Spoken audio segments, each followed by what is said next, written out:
Hello everyone, I am Prince Jasrel and karon tudloan ta mo og functions, okay? So actually dagag klase nga functions, dagan siya klase like piecewise function, signum function, and then pero karon ako itudlo lang sa inyo ha kay kining basic lang gid siya nga functions. Okay?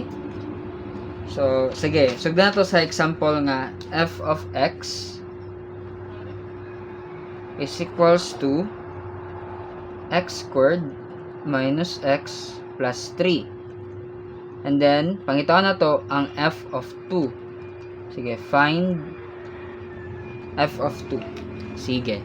So, sama na to na siya.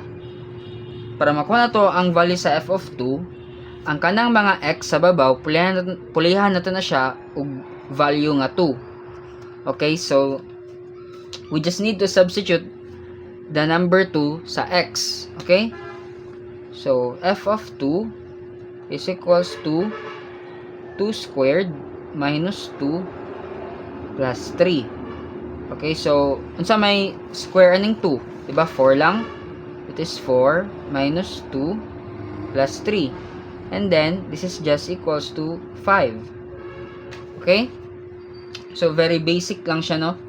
Ang sa kini pa lang example. Okay, so this is our final answer. 5. Now, sige, how about kinapod? Find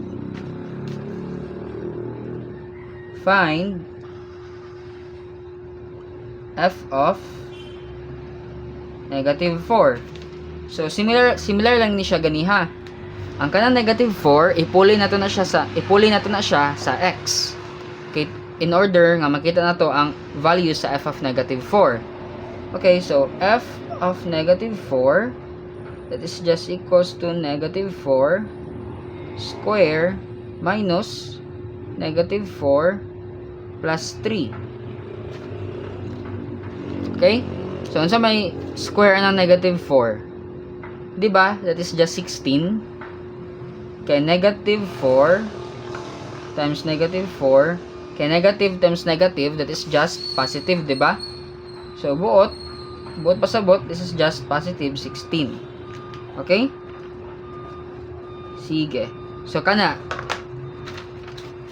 Negative times negative. Diba? That is just positive na pod. So, that is just positive 4. And then, plus 3. So, the value of f of negative 4 is just simply 23. Okay? So, that is our final answer. So, sige. Dagan na itong example. Sige, lahin na pod. How about f of y is equals to y minus 3 squared. And then, we need to find the value of f x plus 3. No? Find. Okay, so find f of x plus 3. So, sama na siya. So, similarly, no? Kaganiya sa itong previous example, ang kanang x plus 3 is ato na siyang i-substitute sa mga y. Okay? So, the value of f of x plus 3, so, may mo na siyang, ang y, may mo na siyang x plus 3, quantity, so, ang value na po sa y, which is x plus 3 minus 3 squared. Diba, ma-cancel na sila ang kanang 3 sa sulod. So, cancel. So, f x plus 3 is just equals to x plus 3 x squared. So, this will be our final answer. Diba? Very basic. No? This is, actually, murag mo na siya ang unang topic sa differential calculus, ang functions. Okay? So, sige, dahil na po ang example be. Yan na po ang example. Sige, how about kini? Kini, let's make it more challenging.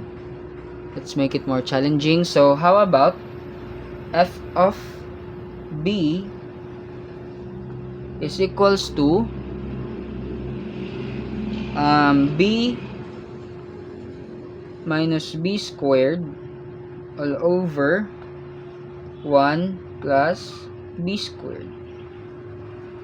And then, we need to find the value of f of, sige, let's start with f of 1. Sige, kana lang sa.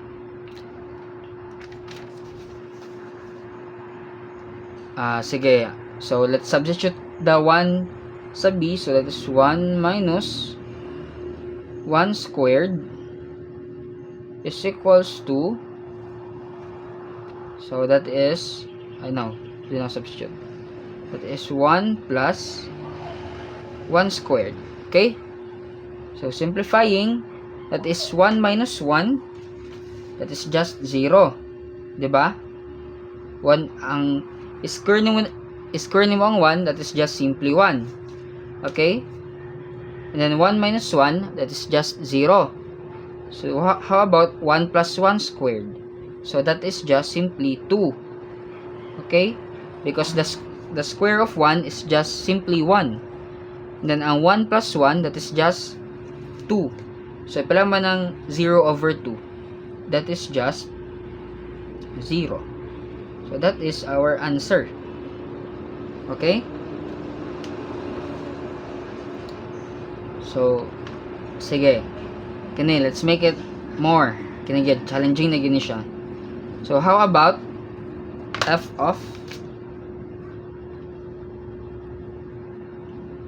of tangent x? What if kana ang ato ang pangitaon kana f of tangent x, so sama to na siya. So no, like lisod na siya kay nag-involve na siya kan trigonometry. So sige, ato ang ansiran. So the value of f of tangent x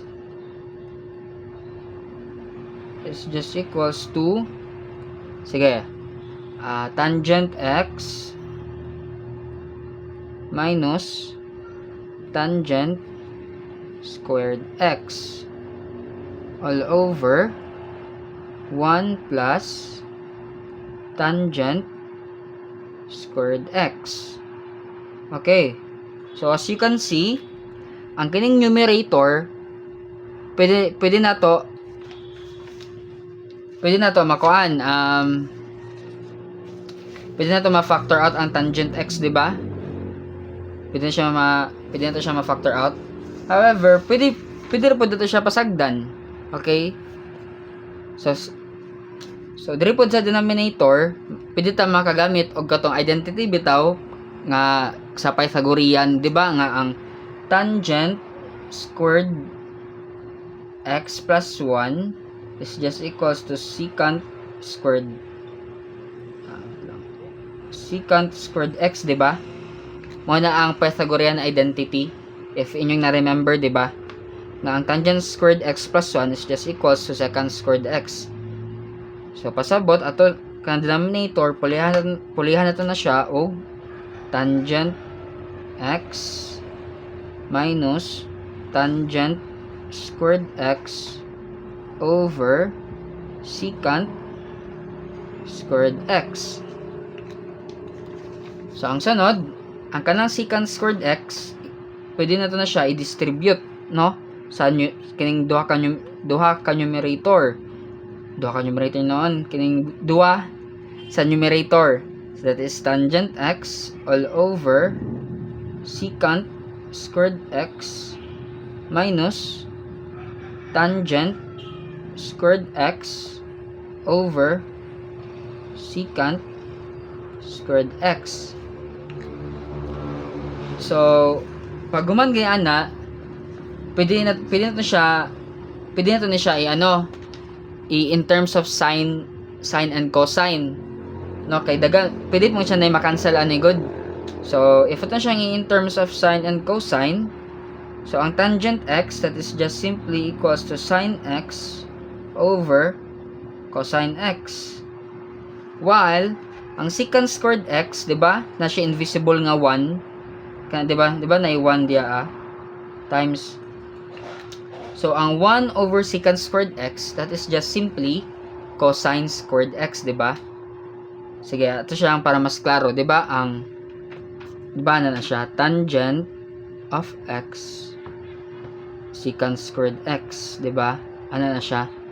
'Di ba equal lang na siya to tangent x multiplied by 1 over secant squared x, 'di ba? 'Di ba equal lang na sila? Yan sa man 1 over secant squared x. 'Di ba? That is just cosine squared. So pasabot, that is tangent x multiplied by cosine squared x, 'di ba? Nga na lang na siya. So, dapat, naimduman ninyo ang mga trigonometric identities. Okay? So, sige. That is just cosine squared x. Sige, tapos, minus. So, ang sama ng tangent squared x, similar gyapon siya diri pero, nasa square lang. That is sine squared x over cosine squared x multiplied by, 'di ba? Similar gyapon na ang tangent squared x multiplied by 1 over secant squared x. 'Di ba? Similar lang gyapon na siya ani. Similar lang gyapon siya.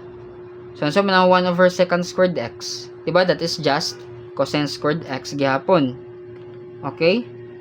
So cosine squared x. So nabay ma-cancel ana?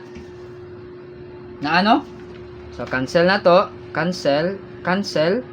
Diri 1 lang, isa na lang ka cosine ang mabilin diri sa pikas. That is, cancel. Then, makancel ang sa denominator nga cosine. So, sige. Kung i-reason ha? Kung nang i-reason.